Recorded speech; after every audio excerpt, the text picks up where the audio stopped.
ফিলিস্তিনিদের তাড়ানোর জন্যই গাজ্জা ধ্বংস করা হচ্ছে, নেতানিয়াহু। ফিলিস্তিনিদের তাড়ানোর জন্যই গাজ্জা ধ্বংস করা হচ্ছে বলে স্বীকার করেছেন ইহুদিবাদী সন্ত্রাসীদের অবৈধ রাষ্ট্র ইসরায়েলের প্রধানমন্ত্রী বেনিয়ামিন নেতানিয়াহু।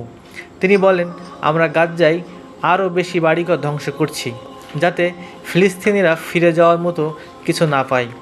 রোববার ইসরায়েলি পার্লামেন্টের পররাষ্ট্র ও প্রতিরক্ষা কমিটির এক বৈঠকে তিনি একথা বলেন।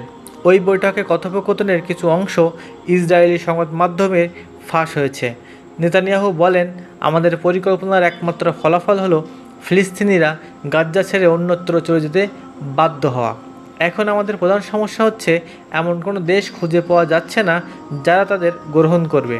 তিনি বলেন, আমি জানি একথায় কিছু মানুষ হতাশ হতে পারে, তবে এখনই আমরা গাজ্জা উপত্যকায় ইসরায়েলি বসতি স্থাপন নিয়ে কোনো আলোচনা করছি না।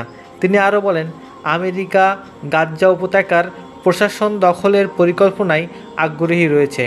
ইসরায়েলের মারিফ পত্রিকার ফাঁস হওয়া আংশিক বক্তব্য অনুযায়ী কনেসেট সদস্য লিমোর সোন হার মোলেক বলেন, গাজ্জায় বসতি স্থাপন করার জন্য আমেরিকার ইহুদিদের নিয়ে আসুন।